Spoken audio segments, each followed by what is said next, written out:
All welcome back to my channel. So ಇವತ್ತು ಬೆಳಗ್ಗೆಯಿಂದ vlog start ಮಾಡ್ತಾ ಇದ್ದೀನಿ. ಸೊ ಬನ್ನಿ ವಿಡಿಯೋ ಸ್ಟಾರ್ಟ್ ಮಾಡೋಣ. ಈ ವಿಡಿಯೋ ಸ್ಟಾರ್ಟ್ ಮಾಡೋಕ್ಕಿಂತ ಮುಂಚೆ ನಿಮಗೆ ಈ ವಿಡಿಯೋ ಇಷ್ಟ ಆದರೆ ಲೈಕ್ ಶೇರ್ ಕಮೆಂಟ್ ಮಾಡಿ, ಮತ್ತು ಇನ್ನೂ ಯಾರೆಲ್ಲ ನನ್ನ ಚಾನಲ್ ಸಬ್ಸ್ಕ್ರೈಬ್ ಮಾಡ್ಕೊಂಡಿಲ್ಲ ಸಬ್ಸ್ಕ್ರೈಬ್ ಮಾಡ್ಕೊಂಡು ಈ ವಿಡಿಯೋನ ವಾಚ್ ಮಾಡಿ ಅಂತ ಕೇಳ್ತಾ ವಿಡಿಯೋ ಸ್ಟಾರ್ಟ್ ಮಾಡ್ತಾ ಇದ್ದೀನಿ. ಸೊ ಇವತ್ತು ಒಂದು ಹೋಮ್ ಮೇಡ್ ಹೇರ್ ಆಯಿಲ್ ನಾನು ತೋರಿಸ್ತಾ ಇದ್ದೀನಿ. ಸೊ ಇದಕ್ಕೆ ನಾನು ದಾಸವಾಳದ ಎಲೆ ಮತ್ತು ಒಂದು ಹಿಡಿಯಷ್ಟು ದಾಸವಾಳದ ಎಲೆ ಮತ್ತು ಕರಿಬೇವು, ನಮಗೆ ಎಷ್ಟು ಬೇಕಷ್ಟು ಹಾಕೋಬೋದು. ನಾವು ಎಷ್ಟು ಎಣ್ಣೆ ತೊಗೋತೀವಿ ಅದ್ರ ಮೇಲೆ ಡಿಪೆಂಡ್ ಆಗಿರುತ್ತೆ. ನಾನು ಇವಾಗ ಒಂದು 2ರಿಂದ 2.5 ಲೀಟ್ರಿನ ಎಣ್ಣೆ ಇದೆ.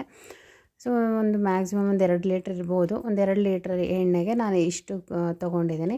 ಒಂದು 5-6 ದಾಸವಾಳದ ಹೂವು ಮತ್ತು ಕರಿಬೇವು, ದಾಸವಾಳದ ಸೊಪ್ಪು, ಮತ್ತು ಅದು ಬಿಟ್ಟರೆ ಒಂದು 50 ಗ್ರಾಮಷ್ಟು ಮೆಂತ್ಯ ಮತ್ತು ಒಂದು 50 ಗ್ರಾಮಷ್ಟು ನಾನು ಅಗಸೆ ಬೀಜನ ತೊಗೊಂಡಿದ್ದೀನಿ. ಇದಕ್ಕೆ ನಾನು 1-2 ಐಟಮ್ ಸ್ಕಿಪ್ ಆಗಿದೆ. ಸೊ ಅದಿದ್ದರೆ ನಾನು ಹಾಕ್ತಾಯಿದ್ದೆ. ಬಟ್ ಏನು ಅಂದರೆ ಈರುಳ್ಳಿ ಒಂದು ಮತ್ತು ಬೆಟ್ಟದ ನೆಲ್ಲಿಕಾಯಿ ಒಂದು. ಈರುಳ್ಳಿ ಇತ್ತು ಆ್ಯಕ್ಚುಲಿ, ನಾನು ಅದು ಮರೆತುಬಿಟ್ಟೆ ಮಾಡುವಾಗ. ಸೊ ಹಾಗಾಗಿ ಬೆಟ್ಟದ ನೆಲ್ಲಿಕಾಯಿ ಇರಲಿಲ್ಲ, ಹಂಗಾಗಿ ಹಾಕಲಿಲ್ಲ. ಸೊ ಇವಾಗ ಎಣ್ಣೆ ಕಾಯ್ಲಿಕ್ಕೆ ಇಟ್ಟಿದ್ದೀನಿ. ಇದು ಆ್ಯಕ್ಚುಲಿ ಎಣ್ಣೆ ಬಂದು ನಾವು ನಮ್ಮದೇ ಕೊಬ್ಬರಿಲಿ ಹಾಕಿಸ್ಕೊಂಡಿರೋ ಅಂಥ ಎಣ್ಣೆ, ಇದು ಕೊಬ್ಬರಿ ಎಣ್ಣೆ. ನಾನು ದಾಸವಾಳದ ಎಲೆ ಏನೂ ಸಿಗಲಿಲ್ವಲ್ಲ, ಹಾಗಾಗಿ ಬರೀ ಕರಿಬೇವು ಮತ್ತು ಮೆಂತ್ಯ ಹಾಕಿ ಕಾಯಿಸಿಟ್ಕೊಂಡಿದ್ದೆ. ಸೊ ಅದೇ ಎಣ್ಣೆನೇ ನಾನು ಮತ್ತೆ ಇದೆಲ್ಲ ಹಾಕ್ಬಿಟ್ಟು ಕಾಯಿಸೋಣ ಅಂತ ಅದನ್ನೇ ನಾನು ಪಾತ್ರೆಗೆ ಹಾಕ್ತಾಯಿದ್ದೀನಿ. ಸೊ ಒಂದು ನಾನು ಸ್ಟೀಲ್ ಪಾತ್ರೆ ತೊಗೊಂಡಿದ್ದೀನಿ. ಅದಕ್ಕೆ ನಾನು ಇವಾಗ ಏನು ನಾನು ಮೆಂತ್ಯ ಮತ್ತು ಅಗಸೆ ಬೀಜ ಎಲ್ಲ ತೊಗೊಂಡಿದ್ದೀನಿ, ಅದನ್ನು ನಾನು ಹಾಕ್ಕೊಂಡಿದ್ದೀನಿ. ಇದಕ್ಕೆ ಕರಿಬೇವು ಮತ್ತು ಇವಾಗ ನಾನು ದಾಸವಾಳದ ಎಲೆನ ಈ ರೀತಿ ಸ್ವಲ್ಪ ಕಟ್ ಮಾಡ್ಕೊಂಡು ಹಾಕ್ತಾಯಿದ್ದೀನಿ. ಡೈರೆಕ್ಟಾಗಿ ಹಾಕೋದಕ್ಕಿಂತ ಈ ರೀತಿ ಒಂದು 2 ಪೀಸ್ ಕಟ್ ಮಾಡ್ಕೊಂಡು ಹಾಕಿದ್ರೆ ಚೆನ್ನಾಗಿರುತ್ತಲ್ವ, ಹಂಗಾಗಿ ಈ ರೀತಿ ಹಾಕ್ತಾಯಿದ್ದೀನಿ. ಆಮೇಲೆ ಇಲ್ಲಿ ದಾಸವಾಳದ ಹೂವು ಬಂದು ನಾನು ಒಂದು 5ರಿಂದ 6 ಥರ ದಾಸವಾಳದ ಹೂವಿದೆ.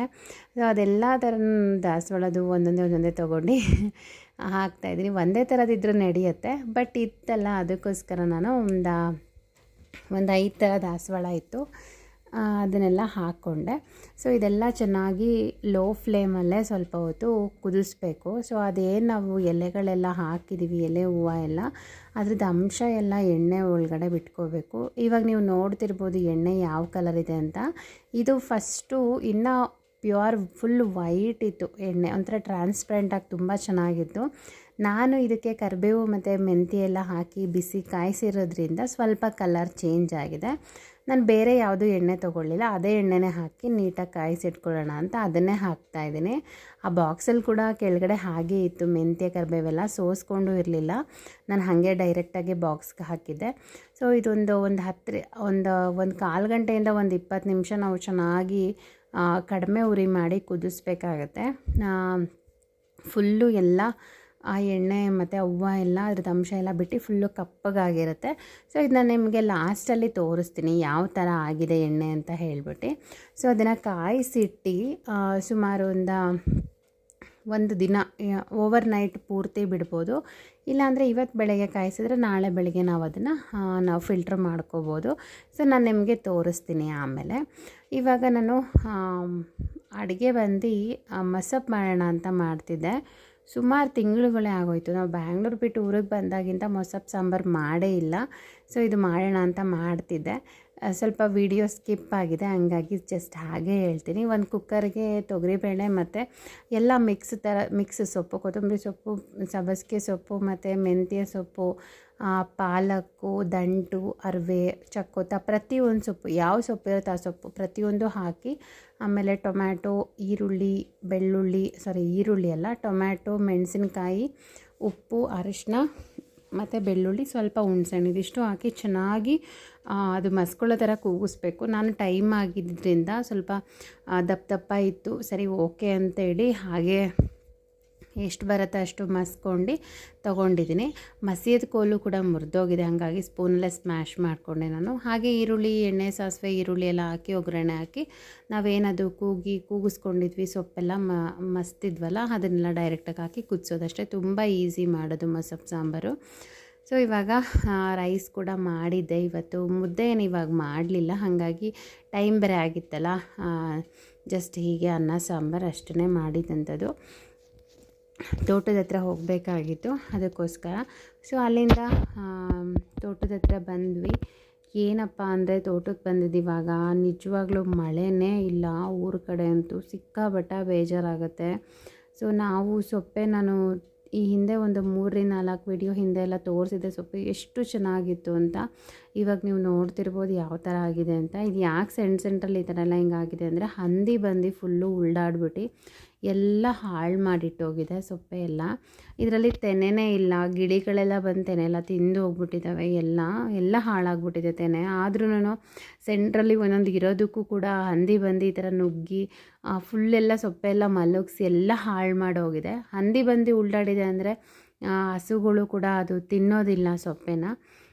ಆದರೂ ಏನೂ ಮಾಡೋಕ್ಕಾಗಲ್ಲ, ಅದು ವೇಸ್ಟ್ ಏನೇನು ಸೊಪ್ಪೆ. ಅದು ಮಳೆ ಬರಲಿ ಅಂತ ವೆಯ್ಟ್ ಮಾಡ್ತಾಯಿದ್ದೀವಿ. ಅದು ಬೇಸಾಯ ಓಡಿಸ್ಬಿಟ್ಟು ಇನ್ನೊಂದು ಸರಿ ಸೊಪ್ಪೆ ಚೆಲ್ಕೊಳ್ಳೋಣ ಅಂಥೇಳಿ ಹಸುಗಳಿಗೆ ಮೇವು ಬೇಕಲ್ವ. ಹಾಗಾಗಿ ಸಸಿ ಎಲ್ಲ ಹಾಕಿದ್ವಿ. ಫುಲ್ಲು ಎಲ್ಲ ಇವಾಗ ನೀರಿಂದ ಎಲ್ಲ ಒಣಗೋಗೋ ಥರ ಆಗಿಬಿಟ್ಟಿದೆ. ನಮ್ಮದು ಬೋರ್ ಬಂದೇ ಗ್ಯಾಪ್ ಹೊಡಿತಿದೆ. ಇನ್ನೊಂದು ಬೋರ್ ಕೊರೆಸ್ಕೊಳ್ಳೋಣ ಅಂತ ಹೇಳಿದ್ರೆ ನಮಗಿರೋ ಕಮಿಟ್ಮೆಂಟ್ಗೆ ಇವಾಗ ಕೊರೆಸ್ಕೊಳ್ಳಿಕ್ಕಾಗಲ್ಲ. ಕೆಲವೊಂದು ಪರ್ಸ್ನಲ್ ಪ್ರಾಬ್ಲಮ್ಸು ಕೂಡ ಇರುತ್ತೆ, ಬಟ್ ಎಲ್ಲದನ್ನು ಶೇರ್ ಮಾಡ್ಕೊಳ್ಳಿಕ್ಕಾಗಲ್ಲ. ಅದಕ್ಕೋಸ್ಕರ ಸರಿ ಒಂದಿನ ಬಿಟ್ಟು ಒಂದಿನ ಈ ರೀತಿ ನೀರು ಹಾಕೋಣ ಅಂತ ಹಾಕ್ತಾಯಿದ್ವಿ. ಹುಡುಗರಿಗೆ ಮಕ್ಕಳಿಗೆಲ್ಲ ರಜಾ ಆಲ್ರೆಡಿ ಬಂದಿತ್ತಲ್ವ, ಹಂಗಾಗಿ ಅವ್ರನ್ನೂ ಕೂಡ ಕರ್ಕೊಂಬಂದೆ. ಸಸಿಗಳಿಗೆ ನೀರು ಹಾಕೋದು ಅಂದರೆ ಅವರು ಖುಷಿಯಾಗಿ ಬರ್ತಾರೆ. ನಾನು ಹಾಕುವಾಗ ಯಾರೂ ವಿಡಿಯೋ ಮಾಡಲಿಲ್ಲ, ಏನೂ ಮಾಡೋಂಗಿಲ್ಲ. ಜಸ್ಟ್ ಹಾಗೆ ಒಂದು ಕ್ಲಿಪ್ಪಿಂಗ್ ನಾನು ತೊಗೊಂಡೆ ಅಷ್ಟೇ. ನಾನು ಯಾವ ರೀತಿ ಇದೆ ನೋಡಿ ಇದು ಅಂತ ಹೇಳ್ಬಿಟ್ಟು. ಸೊ ಎಲ್ಲ ಸೊಪ್ಪೆ ಎಲ್ಲ ಒಣಗೋಗ್ಬಿಟ್ಟಿದೆ. ಏನೂ ಮಾಡೋಕ್ಕಾಗಲ್ಲ, ನೀರು ಬೇರೆ ಇಲ್ವಲ್ಲ, ಅದಕ್ಕೋಸ್ಕರ. ಅಡಿಕೆ ಸಸಿ ನೀರಿಲ್ದಲೇ ಫುಲ್ಲೆಲ್ಲ ಒಣಗೋಗ್ಬಿಟ್ಟಿದ್ದಾವೆ. ಸೊ ಹಾಕಿ ತುಂಬ ಬೇಜಾರಾಗುತ್ತೆ. ಬೋರ್ ಕೊರ್ಸೋಕ್ಕೂ ಇವಾಗ ಕೆಲವೊಂದು ಕಮಿಟ್ಮೆಂಟ್ಸಿಂದ ಬೋರ್ ಕೊರೆಸ್ಲಿಕ್ಕೆ ಆಗಲ್ಲ ಇವಾಗ. ಅದಕ್ಕೋಸ್ಕರ ಬೋರೇನು ಕೊರೆಸ್ಲಿಕ್ಕೆ ಹೋಗಲಿಲ್ಲ. ತುಂಬ ಸಣ್ಣ ಬರ್ತಿದೆ ನೀರು, ನೀರಲ್ಲಿ ಬಂದಂಗೆ ಬರ್ತಿದೆ. ಸರಿ, ಅದು ನಾವು ಡ್ರಿಪ್ ಕೂಡ ಮಾಡಿಸ್ಲಿಲ್ಲ ಆ ಟೈಮಲ್ಲಿ. ನೀರು ಚೆನ್ನಾಗಿ ಬರ್ತಿತ್ತಲ್ಲ, ಫುಲ್ಲು ಹಾಗೆ ಎಲ್ಲದಕ್ಕೂ ಆಯಂಗೆ ಆಗುತ್ತೆ ಅಂತ ಅಂದ್ಕೊಂಡು ಡ್ರಿಪ್ ಮಾಡಿಸ್ಲಿಲ್ಲ. ಬಟ್ ಇವಾಗ ನೀರು ಕಡಿಮೆ ಬರ್ತಿದೆ, ಇವಾಗ ಡ್ರಿಪ್ ಮಾಡಿಸ್ಲಿಕ್ಕೆ ಆಗೋದಿಲ್ಲ. ಬರೋ ನೀರು ಫುಲ್ಲು ತೋಟಕ್ಕೆಲ್ಲ ಆಗಬೇಕು ಅಂದರೆ ಆಗಲ್ಲ. ಸದ್ಯಕ್ಕೆ ಇವಾಗ ಅದಕ್ಕೆ ಏನು ಮಾಡೋದು ಅಂದರೆ ಬರೋ ನೀರಲ್ಲೇ ಇಟ್ಕೊಂಡು ಸಸಿಗಳಿಗೆ ಮಾತ್ರ ಹಾಕ್ತಾಯಿದ್ದೀವಿ. ಇವತ್ತು ಬಂದೆ ನಾನು ಈಗ ಮೊನ್ನೆ ಬಂದಿದ್ದು, ಇವತ್ತು ಬಂದಿದ್ದೀನಿ. ಡೈಲಿ ನಮ್ಮ ಮನೆಯವರೇ ಹಾಕ್ತಾಯಿದ್ರು. ತುಂಬ ಸಣ್ಣ ಅಂದರೆ ಸಣ್ಣ ಬರ್ತಿದೆ ನೀರು, ತುಂಬ ಬೇಜಾರಾಗುತ್ತೆ. ಇವಾಗ ಸುಮಾರು ಕಡೆ ಎಲ್ಲ ಕಡೆ ಮಳೆ ಇಲ್ಲದೆ ಇರೋದಕ್ಕೆ ಸಿಕ್ಕಾಪಟ್ಟ ನೀರಿಗೆ ಪ್ರಾಬ್ಲಮ್ ಆಗಿಬಿಟ್ಟಿದೆ. ಮಳೆ ಬಂದರೆ ಸಾಕಾಗಿದೆ ಈ ವರ್ಷ. ಅರ್ಜೆಂಟ್ ಮಾಡ್ತಾಯಿದ್ದಾನೆ ಹೋಗೋಣ ಅಂತ. ಇವಾಗ ಸಂಜೆ ಯಾವುದೇ ವಿಡಿಯೋನ ಮಾಡಲಿಲ್ಲ ನಾನು. ಇಲ್ಲಿ ವಿಡಿಯೋ ಮಾಡಲಿಕ್ಕೆ ನನಗೆ ಪ್ರಾಪರಾಗಿ ಸರಿ ಹೋಗ್ತಾಯಿಲ್ಲ. ಸೊ ಏನು ಆಗ್ತಾಯಿದೆ ಅಂತಲೇ ಗೊತ್ತಾಗ್ತಾಯಿಲ್ಲ. ಅಲ್ಲಿ ಎಷ್ಟು ಚೆನ್ನಾಗಿ ವಿಡಿಯೋ ಬರ್ತಾಯಿತ್ತು, ಬಟ್ ಇಲ್ಲಿ ವಿಡಿಯೋ ಮಾಡ್ಕೊಳ್ಳಿಕ್ಕೆ ನನಗೆ ಸಿಕ್ಕಾಪಟ್ಟೆ ಪ್ರಾಬ್ಲಮ್ಸ್ ಆಗುತ್ತೆ. ಅದಕ್ಕೋಸ್ಕರ ಜಸ್ಟ್ ಹಾಗೆ ಒಂದೊಂದು ಕ್ಲಿಪ್ಪಿಂಗ್ ಏನು ನಾನು ತೊಗೊಂಡಿದ್ದೆ ಅದನ್ನು ಹಾಕ್ತಾಯಿದ್ದೀನಿ. ಅಟ್ಲೀಸ್ಟ್ ಇನ್ಮೇಲಾದರೂ ನಾನು ಕಂಟಿನ್ಯೂ ಆಗಿ ರೆಗ್ಯುಲರಾಗಿ ವಿಡಿಯೋ ಹಾಕೋಣ ಅಂತ ಅಂದ್ಕೊಂಡಿದ್ದೀನಿ. ಹಾಗೆ ಅಂದ್ಕೊಂಡು ಈ ವಿಡಿಯೋನ ಎಡಿಟ್ ಮಾಡಿ ಅಪ್ಲೋಡ್ ಮಾಡಿರ್ತೀನಿ, ನಾಳೆ ಒಂದು ಹಾಕಲೇಬೇಕು ಅಂತ ಹೇಳ್ಬಿಟ್ಟು. ಬಟ್ ಅದು ಏನಾಗುತ್ತೆ ಅಂತ ಗೊತ್ತಿಲ್ಲ. ಬಟ್ ವೀಡಿಯೋನೇ ಮಾಡಲಿಕ್ಕಾಗಲ್ಲ, ಸಿಕ್ಕಾಪಟ್ಟೆ ಬೇಜಾರಾಗುತ್ತೆ. ಒಂದು ಕಡೆ ಮಾಡೋಕ್ಕೆ ತುಂಬ ಖುಷಿ, ಇನ್ನೊಂದು ಕಡೆ ಮಾಡೋಕ್ಕೆ ಏನೋ ಒಂಥರ ಬೇಜಾರಾಗ್ತಿದೆ. ಬ್ಯಾಂಗ್ಳೂರಲ್ಲಿರುವಾಗ ಅಟ್ಲೀಸ್ಟ್ ಡೇ ಬೈ ಡೇನಾದರೂ ಹಾಕ್ತಿದ್ದೆ, ಬಟ್ ಇವಾಗ ವಿಡಿಯೋ ಮಾಡಲಿಕ್ಕೆ ಬೇಜಾರಾಗ್ತಿದೆ. ನೋಡೋಣ, ಇವಾಗಂತೂ ಅಂದ್ಕೊಂಡಿದ್ದೀನಿ ಕಂಟಿನ್ಯೂಸ್ ಆಗಿ ಮಾಡಬೇಕು ಅಂತೇಳಿ. ನೋಡೋಣ ಹೆಂಗಾಗತ್ತೆ ಅಂತ ಹೇಳಿ.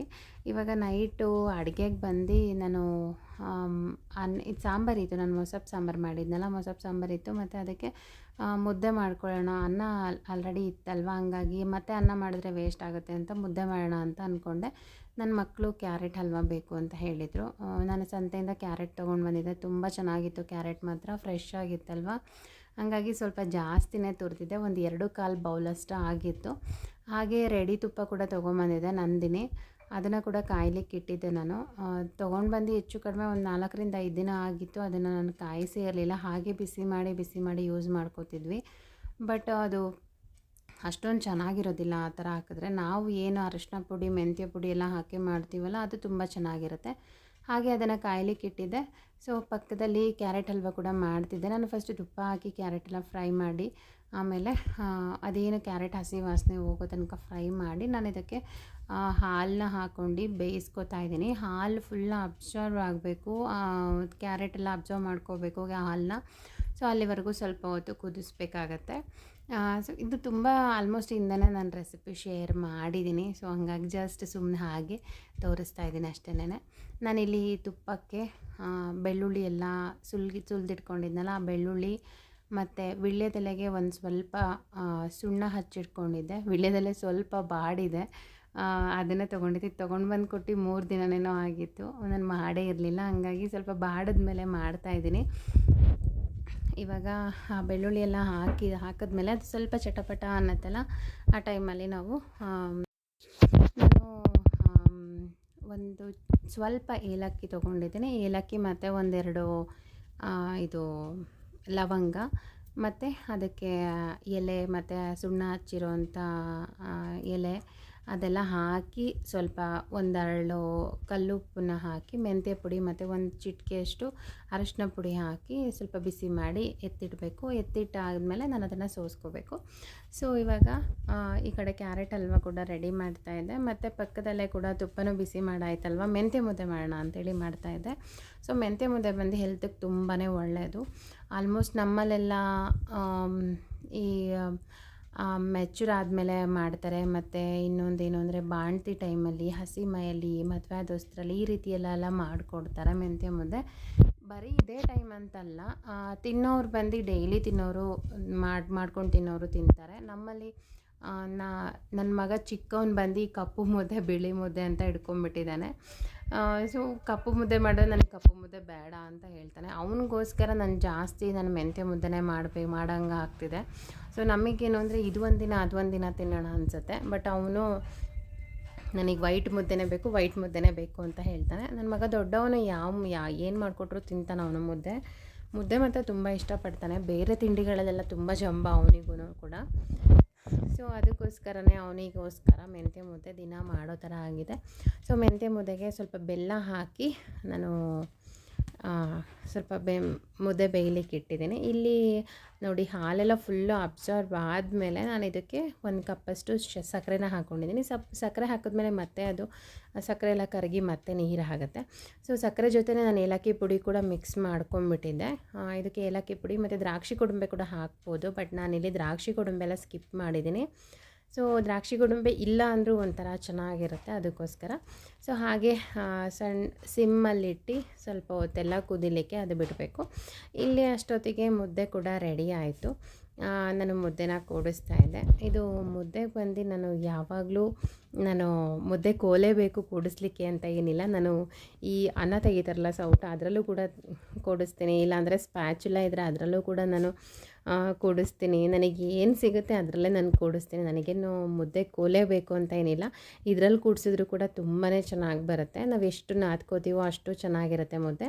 ಸೊ ಹಾಗೆಲ್ಲ ನಾದ್ಕೊಂಡಾದ್ಮೇಲೆ ಮತ್ತೆ ಒಂದು ಪ್ಲೇಟ್ ಮುಚ್ಚಿ 1 ನಿಮಿಷ ಅದು ಸ್ವಲ್ಪ ಹೊತ್ತು ಬೇಯಲಿಕ್ಕೆ ಬಿಟ್ಟು ಮತ್ತೆ ಇನ್ನೊಂದು ಸಾರಿ ಕೂಡಿಸ್ಕೋಬೋದು. ಹಾಗೂ ನಮಗೆ ಸ್ವಲ್ಪ ಬೆಂದಿಲ್ಲ ಅಂತ ಅನ್ಸಿದ್ರೆ ಮತ್ತೆ ಪ್ಲೇಟ್ ಮುಚ್ಚಿ ಇನ್ನೊಂದು ನಿಮಿಷ ಕೂಡಿಸ್ಕೋಬೋದು.